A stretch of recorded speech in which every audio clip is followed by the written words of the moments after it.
नमस्कार, मैं हूं राज ठाकुर आपके साथ। आप देख रहे हैं न्यूज 18 पंजाब हरियाणा हिमाचल। बुलेटिन की शुरुआत कर रहे हैं पलवल से खबर के साथ। केजीपी एक्सप्रेस वे पर दर्दनाक हादसा हुआ है। तेज रफ्तार ट्रक बेकाबू होकर मजदूरों पर चढ़ा। हादसे में 2 मजदूरों की मौत हुई है। बड़ी खबर हम आपको बता रहे हैं, जहां पर हादसे में 2 की मौत हुई जबकि 11 घायल हुए। हापुड़ से सवारी भरकर गुरुग्राम जा रहा था यह ट्रक। घायलों को इलाज के लिए अस्पताल पहुंचाया गया है। एक्सप्रेस वे पर काम कर रहे थे मजदूर। ये बड़ी खबर दर्शकों को हम बता रहे हैं जो पलवल से हैं। ये तस्वीरें आपके सामने, ये एक्सक्लूसिव तस्वीरें न्यूज 18 पर आप देख पा रहे हैं पलवल से। केजीपी एक्सप्रेस वे पर यह दर्दनाक हादसा हुआ। तेज रफ्तार ट्रक बेकाबू होकर मजदूरों पर चढ़ गया। जी हां, हादसे में 2 मजदूरों की जान चली गई है जबकि 11 मजदूर घायल हुए हैं। हापुड़ से सवारी भरकर गुरुग्राम के लिए यह ट्रक जा रहा था। घायलों को इलाज के लिए अस्पताल पहुंचाया गया है। एक्सप्रेस वे पर ये मजदूर काम कर रहे थे जो इस हादसे का शिकार हुए। हादसे में 30 लोगों ने अपनी जान भी गंवाई। तो कुल मिलाकर एक मर्तबा फिर से कोरोना समस्याएं बढ़ाता हुआ, और न सिर्फ हरियाणा के लिहाज से बल्कि पूरे देश के लिहाज से भी। एक बार हमने देखा था कि अक्टूबर खत्म होते होते जो ग्राफ था, जो आंकड़े थे वो कम होने लगे थे, लेकिन अब जैसे ही नवंबर आगे बढ़ रहा है वैसे ही कोरोना मरीजों का आंकड़ा भी बढ़ता जा रहा है।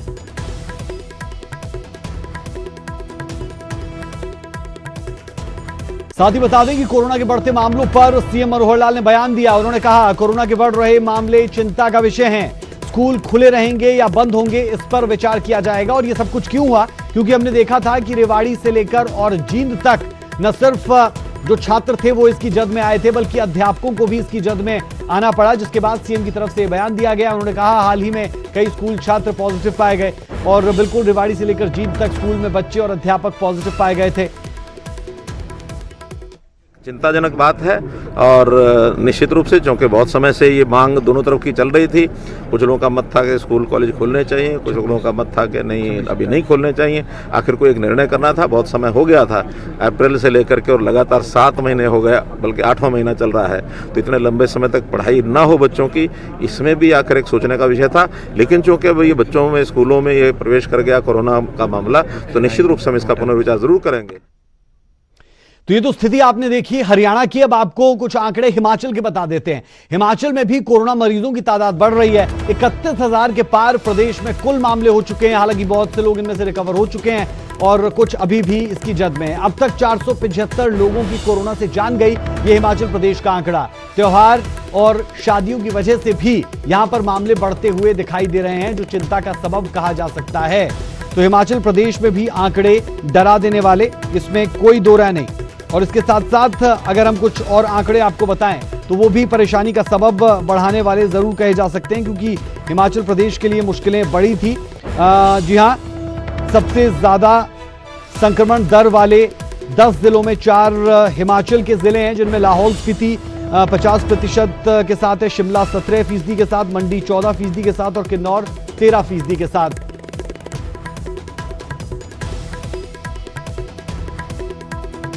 चलिए वहीं बड़ी खबर एक और आपको बता दें। केंद्र ने 4 राज्यों में विशेष टीमें भेजी है, जिनमें हरियाणा, राजस्थान, गुजरात, मणिपुर शामिल है। ये टीमें इन 4 राज्यों के लिए भेजी गई है। लगातार बढ़ते जा रहे कोरोना के मामलों के चलते यह फैसला लिया गया है। विशेष टीमें टेस्टिंग, सर्विलांस में सहयोग करेगी।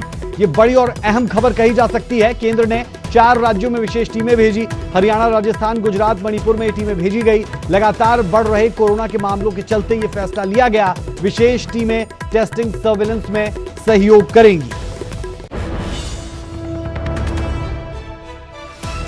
तो चलिए हरियाणा और हिमाचल के कोरोना केसेस की बात हो रही है, वहां पर उत्पन्न हो रही समस्याओं की बात हो रही है।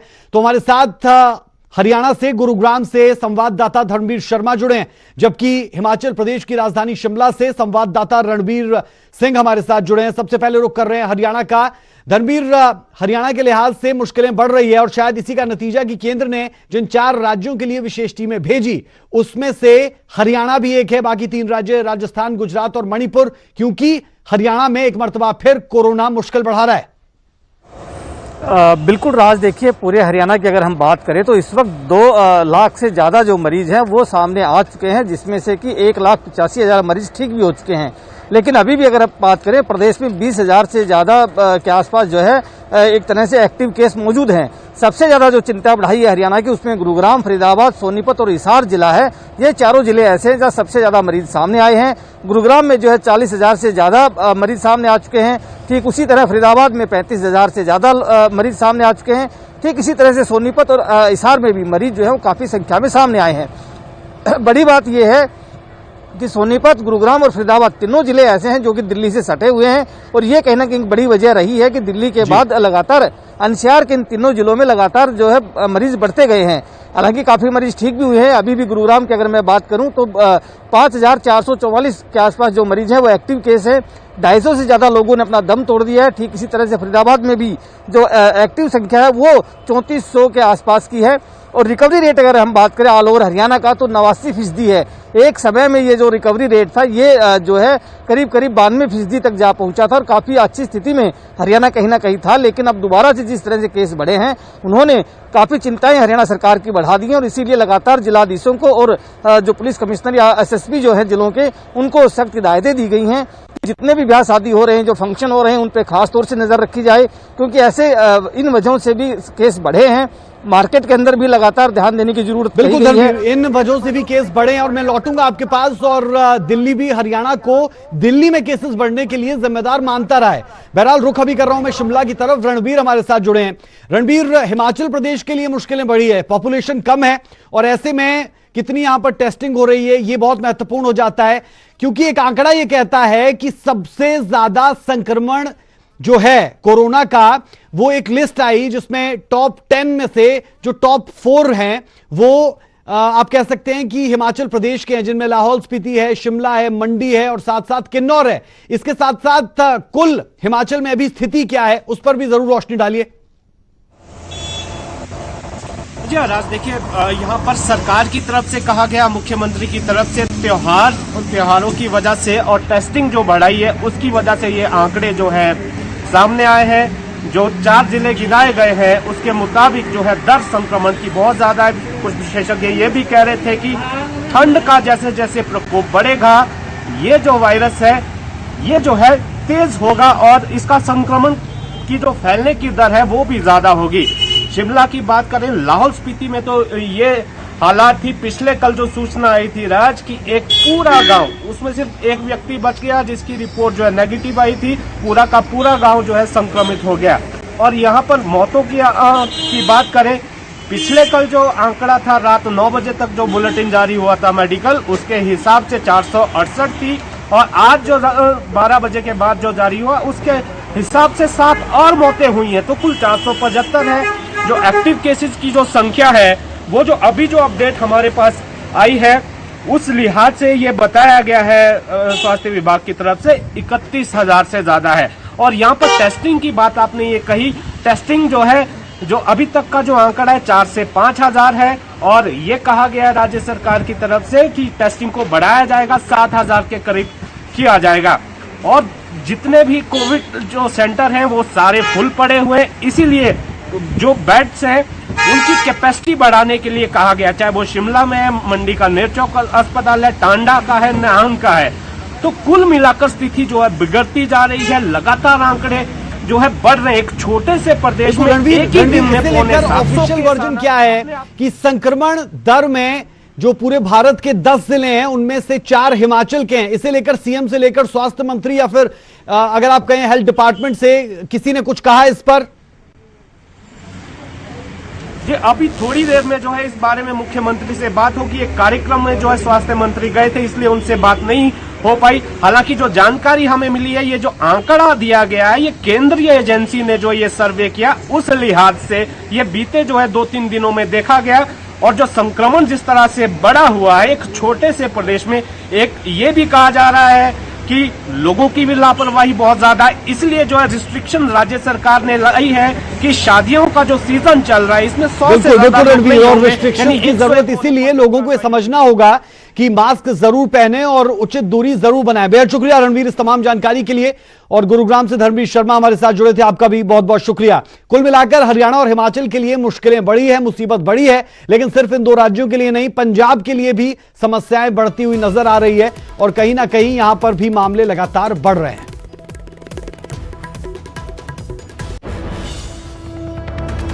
किसानों की दिल्ली कूच पर मनोहर लाल की तरफ से बयान सामने आया। किसानों को बरगलाने का काम कर रही कांग्रेस।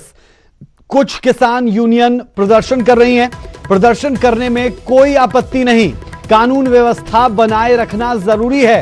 हरियाणा के सीएम मनोहर लाल की तरफ से बयान दिया गया, जहां पर वो साफ तौर पर कहते हुए सुने गए हैं कि कांग्रेस बरगलाने की कोशिश कर रही है किसानों को और कुछ किसान यूनियन ही ये सिर्फ प्रदर्शन कर रही है। यानी उनका कहना ये कि सभी किसान यहां पर नहीं है, कानून व्यवस्था बनाए रखना जरूरी है। साथ साथ मनोहर लाल ये भी कहते हैं कि प्रदर्शन करना हक हो सकता है, लेकिन कानून व्यवस्था बनी रहे, इस तरफ भी ध्यान जरूर दिया जाना चाहिए।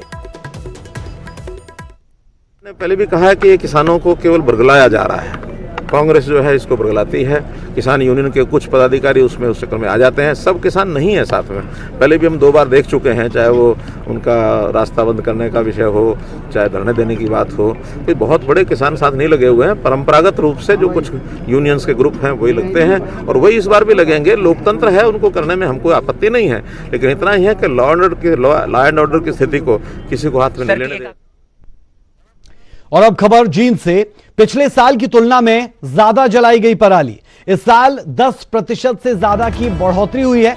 जींद में 215 किसानों पर जुर्माना लगाया गया। 6,20,000 का ये जुर्माना वसूला गया।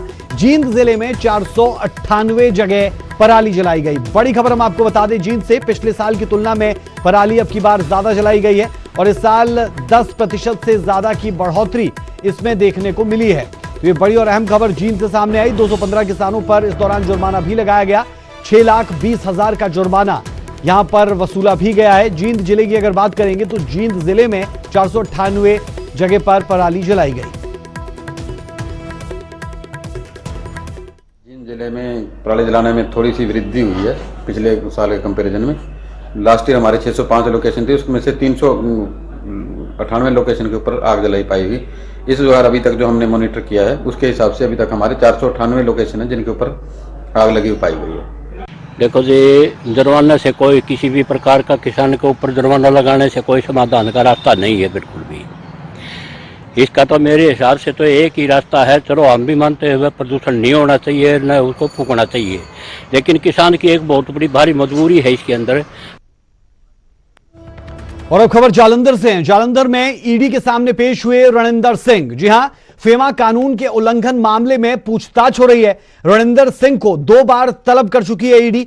दोनों बार रणिंदर सिंह पेश नहीं हुए थे और पहली 2 बार हवाला दिया गया था खराब सेहत का, और अब की बार वो पेश हुए हैं ईडी के सामने। बता दें आपको, विदेश में अघोषित संपत्ति छुपाने का ये मामला है। इनकम टैक्स की रिपोर्ट के आधार पर ईडी ने केस दर्ज किया था, लेकिन अब तीसरी बार जब रणिंदर सिंह को बुलाया गया तो वो पहुंचे हैं और फेमा कानून के उल्लंघन में उन्हें बुलाया गया था। रणिंदर सिंह को 2 बार तलब किया जा चुका था ईडी की तरफ से, लेकिन नहीं पहुंचे थे, खराब सेहत का हवाला दिया था और अब रणिंदर सिंह यहां पर पहुंचे। आपको बता दें कि इनकम टैक्स की रिपोर्ट के आधार पर ईडी ने केस दर्ज किया था।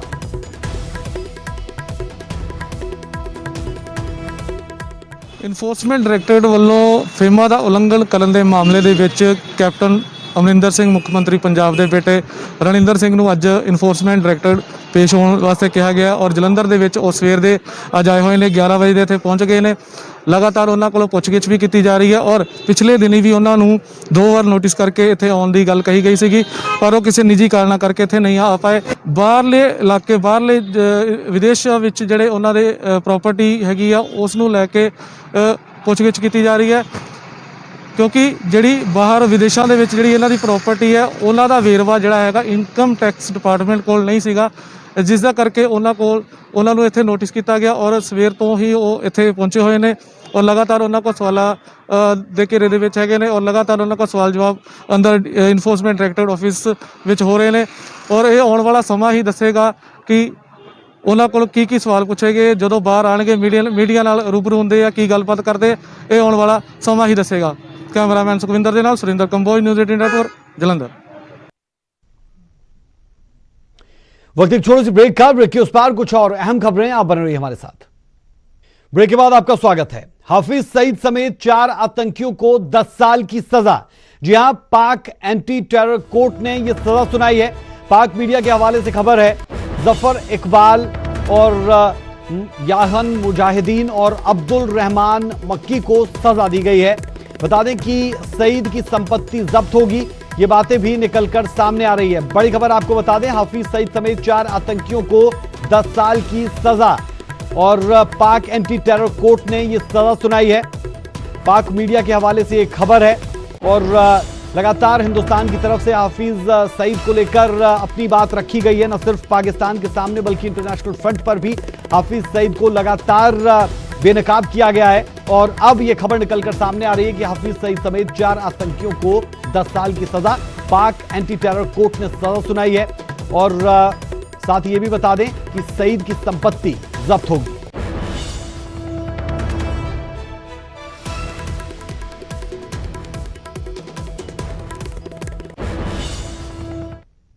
आरटीआई से मिली जानकारी से पानीपत में एक बड़े घोटाले का पर्दाफाश हुआ है।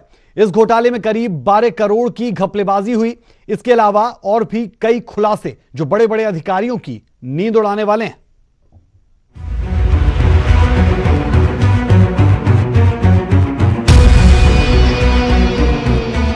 पानीपत में एक बड़े गड़बड़ झाले का खुलासा हुआ है और ये खुलासा आरटीआई के जरिए हुआ है।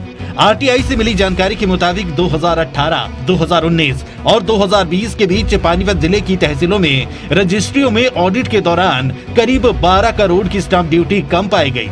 खुलासा हुआ कि 2018 के बाद करीब 12 करोड़ रुपए की स्टाम्प चोरी की गई और डिपार्टमेंट लिखता है कि ऑडिट होने के बाद उन्होंने इस पर कोई कार्रवाई नहीं की।